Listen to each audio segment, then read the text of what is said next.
জনাব তাজুল ইসলাম, প্রফেসর আসিফ নজরুল বিচার বিভাগকে কতটা প্রভাবিত করছেন? মানে তিনি কি সবকিছু ঠিক করেন? মানে কে মামলা, কোন মামলা করা হবে, কোন কাকে জামিন দেওয়া হবে, কে বিচারকের নিয়োগ করা হবে, যেটা আসলে তা ঠিক করার কথা না। বিচার বিভাগ স্বাধীন হিসেবে মাজহার হোসেন রায়ের পরে সেটা আসলে চিফ জাস্টিস, মানে চিফ জাস্টিসের সিদ্ধান্তে আসলে হওয়ার কথা। কিন্তু এই ক্ষেত্রেও কি জনাব অ্যাডভোকেট আনিসুল হকের মতো জনাব আসিফ নজরুলই কি সবকিছু ঠিক করছেন? Absolutely not. আসিফ নজরুল সাহেবকে আমি কাছ থেকে দেখছি, তিনি আমি যে বিভাগে কাজ করি তারই দায়িত্বপ্রাপ্ত মন্ত্রী। আমার কোনো একটা সামান্যতম কাজেও তিনি কখনোই ইন্টারফেয়ার করেন এবং বলেছেন যে আপনি যখন যেখানে যেটা করা আইনসঙ্গত মনে করবেন, ভালো করবেন, সেটা আপনি করবেন। আমার জানা মতে আমাদের মাননীয় প্রধান বিচারপতির সাথে কথা বলার জন্য ওনাকে বারবার অ্যাপয়েন্টমেন্ট সিক করে কথা বলতে হয়েছে। ওনাকে ডিকটেট করার প্রশ্নই ওঠে না, এবং বর্তমান যিনি প্রধান বিচারপতি আছেন তাকে ডিকটেট করার কোনো মানুষ বাংলাদেশে নাই। এবং আসিফ নজরুল সাহেবের ব্যাপারে যত কথাই বাইরে বলা হোক, আমি তাকে পেয়েছি একজন নিবেদিত প্রাণ, একটা দেশপ্রেমিক মানুষ হিসেবে।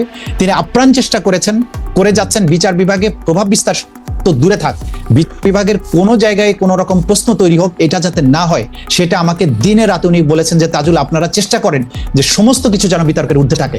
তো যে লোকটার সাথে আমি কাজ করছি, আমি প্রতিদিন দেখছি তাকে যে তিনি প্রভাব বিস্তারের কোনো কাজ তো দূরে থাকতে, যিনি আমাকে স্বাধীনভাবে নিরপেক্ষভাবে যাতে কোনো প্রশ্ন না ওঠে সেটা এনশিওর করার ব্যাপারে যে লোকটা এত বেশি সিনসিয়ার, তাকে যদি হঠাৎ বলা হয় যে তিনি সব বিষয়ে ডিসিশন দিচ্ছেন, সবকিছু ঠিক করে দিচ্ছেন, এটা ডাহা মিথ্যা কথা। আমি মনে করি যে এটা সঠিক নয়। দুটি বিষয়ে আপনার থেকে আরো একটু জানার ছিল যে একটা কথা প্রায় বলা হচ্ছে যে প্রফেসর আসিফ নজরুল যেহেতু আইন উপদেষ্টা, তার কারণে আমি কিন্তু মাননীয় প্রধান বিচারপতি সৈয়দ রেফাত আহমেদকে ব্যক্তিগতভাবে চিনি বলে আমি আপনার বক্তব্যের সাথে সম্পূর্ণ একমত যে সৈয়দ রেফাত আহমেদ যতদিন চেয়ারে বসে আছেন বা বেঁচে আছেন, অন্য কারো তাকে প্রভাবিত করা এটা একটা কঠিন কাজ, বা মানে আমি শুনি নাই যে এটা সম্ভব হবে কিনা। যাই হোক, কিন্তু দুটি বিষয়, যে বিডিআর মানে পিলখানা হত্যা তদন্ত যে কমিশন করার কথা ছিল সেই কমিশন বাতিল করা, তারপরে হচ্ছে যে আরো বেশ কিছু নিয়োগ এবং অন্যান্য ক্ষেত্রে যে মাননীয় আইন উপদেষ্টার প্রভাব বিস্তার করার কথা আসছে, সেটি আপনি বলছেন যে সেটি আসলে একেবারেই সত্যি না। আমরা এই প্রসঙ্গে আমি একটু বিডিআর বা পিলখানা হত্যা নিয়ে আপনার বক্তব্যটা আরেকটু বেশি করে শুনতে চাইবো, যে এটাকে আসলে কমিশন করা দরকার ছিল, থাকলে এটা কিসের জন্য কমিশন, এটা আমরা এবার একটু শুনবো। আমরা আসছি আপনার কাছে, আমরা একটু ব্যারিস্টার রাসনাঈম আমার কাছে যাই। আর তার আগে দর্শকদের কাছে আমরা জানতে চেয়েছিলাম যে 3 মাস আত্মগোপনে থাকার পর দেশ ত্যাগ করেছেন জনাব ওবায়দুল কাদের, তাকে ধরতে না পারা আইন শৃঙ্খলা রক্ষাকারী বাহিনীর ব্যর্থতা বলে মনে করেন কিনা? শতকরা 93% দর্শক মনে করেন যে এটা আইন শৃঙ্খলা রক্ষাকারী বাহিনীর ব্যর্থতা, শতকরা 7% মনে করেন যে না, এটা ব্যর্থতা না। অনেক দর্শক, 1,54,000 দর্শক ভোট দিয়েছেন আমাদের এখনকার পর্যন্ত সর্বোচ্চ ভোটাভুটি, এবং সর্বোচ্চ ভোটাভুটির মধ্যে 93% দর্শক মনে করছেন যে এইটাতে আসলে আইন শৃঙ্খলা রক্ষাকারী বাহিনীর ব্যর্থতা। ব্যারিস্টার রাসনাঈম, আমি একটু তত্ত্বাবধায়ক সরকার ব্যবস্থা বিলুপ্তির বিধান বাতিল করে যে হাইকোর্টের রায় এবং যেটা গণভোটে ফেরা, সেটা সম্পর্কে একটু আপনার মত, আমি আশা করছি যে আপনি আজকে মানে এখন শুনতে পাচ্ছেন, আজকে অনেক আচ্ছা, সেটা হচ্ছে যে এই নির্দলীয় তত্ত্বাবধায়ক সরকার ব্যবস্থা বিলুপ্ত করা সংক্রান্ত পঞ্চদশ সংশোধনী, আপনি জানেন যে সংশোধনের 2টি ধারা সংবিধানের সাথে সাংঘর্ষিক বলে হাইকোর্ট বাতিল করেছে। একই সঙ্গে সংবিধান সংশোধনের ক্ষেত্রে গণভোটের বিধান পুনর্বহাল এবং আইনের আরো 4টি ধারা বাতিল করেছে আদালত। আমার প্রশ্নটি একটু এরকম যে এরকমটা তো আমরাও চেয়েছিলাম, ডক্টর ইউনূস সাহেবও চেয়েছিলেন, সম্ভবত তার ক্যাবিনেটও চেয়েছিলেন, কোর্টও চাচ্ছেন। এই যে আমাদের চাওয়া, বিশেষ করে আমাদের চাওয়া না, যিনি চেয়ারে বসে থাকেন তার চাওয়াটার সঙ্গে যে আদালতের চাওয়াটা মিলে যায়, এটা কি কাকতালীয় নাকি মানে এটা কিরকম, নাকি এটা যৌক্তিক? কারণ এই কোর্টেই তো আমরা একই কোর্টে তো আমরা এটা বাতিল হতে দেখছি। এটা আবার একই কোর্ট, একই হাইকোর্ট ডিভিশনের না, মানে যে বেঞ্চের সামনে রায়টা এসেছে, বেঞ্চ একই না। এবং 5th অগস্টের আগে আমাদের বিচার বিভাগের যে অবস্থা ছিল, এখন কিন্তু বিচার বিভাগের সেই অবস্থা না। সো আমি এখানে আপনার প্রশ্নটার উত্তরটা দেই আগে। প্রথমত হচ্ছে যে এই পঞ্চদশ সংশোধনী কি করলো, এটা তত্ত্বাবধায়ক সরকার বাতিল করলো। তত্ত্বাবধায়ক সরকার ব্যবস্থাটা প্রথম আমাদের সংবিধানে আসলো কিভাবে? এটা আসলো ত্রয়োদশ সংশোধনীর মাধ্যমে, 13th অ্যামেন্ডমেন্টের মাধ্যমে। এবং আপনার মনে আছে এই ত্রয়োদশ সংশোধনীর মাধ্যমে যখন তত্ত্বাবধায়ক সরকার আনা হলো, এই ব্যাপারে কিন্তু ব্রড পলিটিক্যাল কনসেনসাস ছিল। পুরো দেশের সবাই, প্রত্যেকটা রাজনৈতিক দল থেকে শুরু করে সবাই এটা চাচ্ছিল। এরকম ব্রড পলিটিক্যাল কনসেনসাসের মাধ্যমে আনা একটা জিনিস যখন বাতিল করা হলো, কিভাবে হলো? বাতিল করা হলো আওয়ামী লীগ সরকারের আমলে। প্রথমে বাতিল করলো আপিল বিভাগের রায়ের মাধ্যমে, জাস্টিস খায়রুল হক ওনার রায়ের মাধ্যমে বাতিল করে দিল তড়িঘড়ি করে, এবং পূর্ণাঙ্গ রায় বের হওয়ার আগেই পঞ্চদশ সংশোধনীর মাধ্যমে আবারও বাতিল করা হলো সেকেন্ড বারের মতো। এবং এইটাও মানে খুব তড়িঘড়ি করে দেয়া একটা সংশোধনী। এবং এই পঞ্চদশ সংশোধনী আমার মতে মানে আমাদের সংবিধানের 142 অনুচ্ছেদে তো ক্ষমতাটা দেয়া আছে সংবিধানকে সংশোধন করার। এই ক্ষমতাটার one of the worst examples, এই ক্ষমতার অপব্যবহারের হচ্ছে পঞ্চদশ সংশোধনী। সো পঞ্চদশ সংশোধনীটা বাতিল করা একেবারে যৌক্তিক।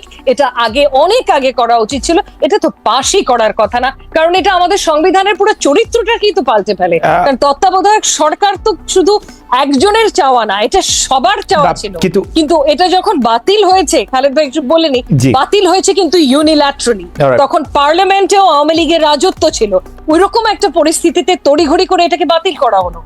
এটা তো কারো চাওয়া ছিল না, আওয়ামী লীগের চাওয়া ছাড়া, এবং দ্যাট টু যাতে ওনারা ক্ষমতায় টিকে যেতে পারে, ক্ষমতাটা বহাল রাখার জন্য এসেনশিয়ালি। না কিন্তু ইমাম মানে কোর্টের কাছে, মানে তত্ত্বাবধায়ক সরকার ব্যবস্থার মানে কোর্টের কাছে তো প্রশ্নটা ছিল যে আমাদের যে সংবিধান, আমাদের যে রাষ্ট্রীয় কাঠামো, সেটা যেহেতু রিপ্রেজেন্টেটিভ টাইপ, সেহেতু কখনো এটা মানুষের রিপ্রেজেন্টেশন ছাড়া আর কিছু থাকতে পারে কিনা, বা এটা সংবিধানের সাথে সাংঘর্ষিক কিনা।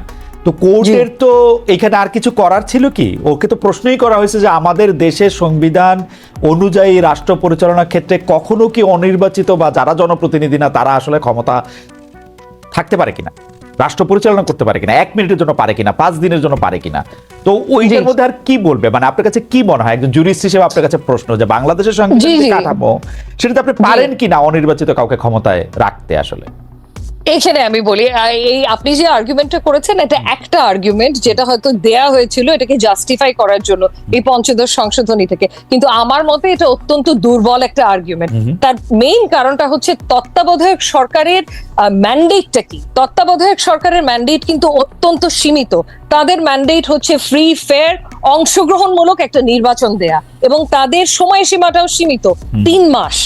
তাদের কিন্তু দেশ পরিচালনা করা তাদের ম্যান্ডেট না, তাদের ম্যান্ডেট হচ্ছে ফ্রি ফেয়ার ইলেকশন। এবং আমরা দেখেছি যে তত্ত্বাবধায়ক সরকারের অধীনে যে নির্বাচনগুলো হয়েছে সেগুলোকে যদি আপনি তুলনা করেন দলীয় সরকারের অধীনে যে গত 3টা নির্বাচন হয়েছে, এটা তো তুলনাও করা যায় না।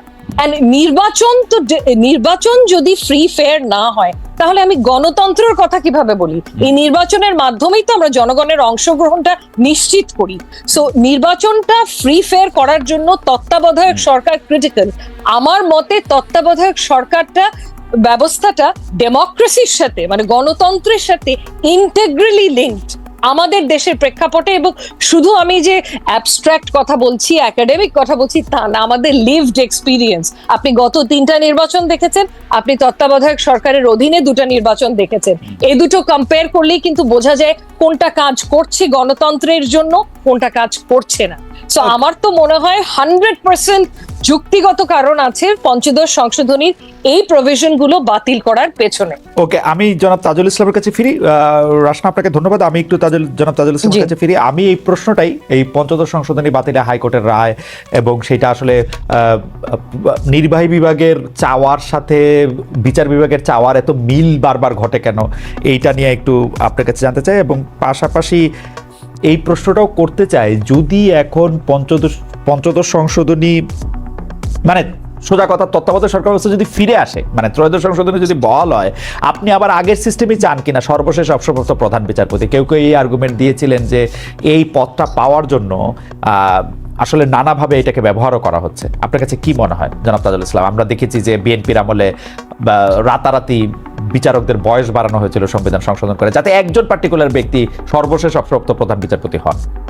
জনাব তাজুল ইসলাম। জি জি, আপনাকে ধন্যবাদ। প্রথমত কথা হচ্ছে যে আপনি নির্বাচিত এবং অনির্বাচিত সরকারের যে কথাটা বলেছেন, এই ধারণার সাথে আমার কিন্তু ভিন্ন একটা মত আছে। যে বর্তমানে ডক্টর ইউনূসের নেতৃত্বে আমাদের দেশে যে সরকারটা আছে, বাংলাদেশের আওয়ামী লীগ ব্যতীত বাংলাদেশের সকল মানুষের সমর্থন তাদের পেছনে আছে, কিন্তু তারা কোনো ইলেকশনের মাধ্যমে আসেননি।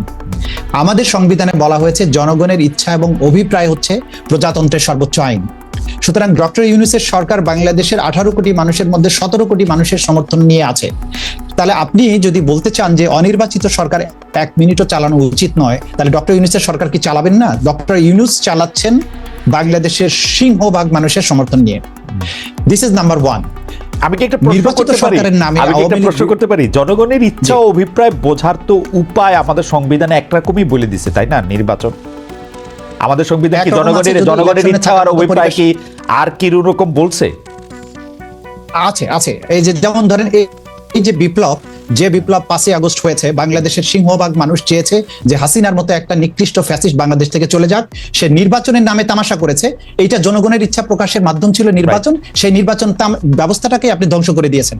তখন আপনার ইচ্ছা এবং অভিপ্রায় প্রকাশের ব্যবস্থাটা কি, সেটা ছাত্ররা দেখিয়েছে। 5ই আগস্ট ঢাকার রাজপথ দেখিয়েছে জনগণ তাদের ইচ্ছা বহিঃপ্রকাশ কিভাবে ঘটান, এবং যার প্রেক্ষিতে বাংলাদেশের সকল মানুষের সমর্থনে এখন ডক্টর ইউনূসের সরকার আছেন। সুতরাং ইচ্ছা বা অভিপ্রায় প্রকাশ করার জন্য নির্বাচন ব্যবস্থার বাইরেও সুযোগ আছে, যেটা বিপ্লবের মধ্য দিয়ে প্রকাশিত হয়েছে। দ্বিতীয় কথা হচ্ছে যে তত্ত্বাবধায়ক সরকার ব্যবস্থা যখন এই সংবিধান ইন্ট্রোডিউস করা হয়েছিল 1990 সালে, আমাদের সবারই মনে আছে, সকল দলের সম্মিলিত সিদ্ধান্তের ভিত্তিতে কিন্তু সেটা হয়েছিল, কিন্তু সেটা কিন্তু নির্বাচন ছিল না।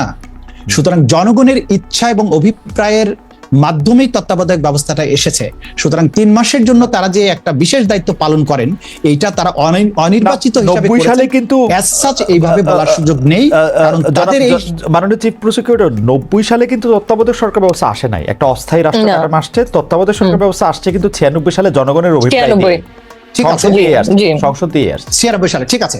কিন্তু এই যে ধারণাটা, এই যে তত্ত্বাবধায়কের ধারণাটা ইন্ট্রোডিউসড হয়ে গেল, সেটা কিন্তু সকল দলের সম্মিলিত সিদ্ধান্তের ভিত্তিতে হয়েছে, সরকারি দল এবং বিরোধী দলের। তাহলে সকল মানুষের সম্মতির ভিত্তিতে যেটা হলো, সেটাই তো জনগণের ইচ্ছা এবং অভিপ্রায়ের বহিঃপ্রকাশ। সুতরাং এই বহিঃপ্রকাশের মধ্য দিয়ে যে সরকারটা আসছে তত্ত্বাবধায়ক ব্যবস্থা, এটা অনির্বাচিত বলার কোনো সুযোগ নেই, কারণ এটা জনগণের অভিপ্রায়ের সরকার।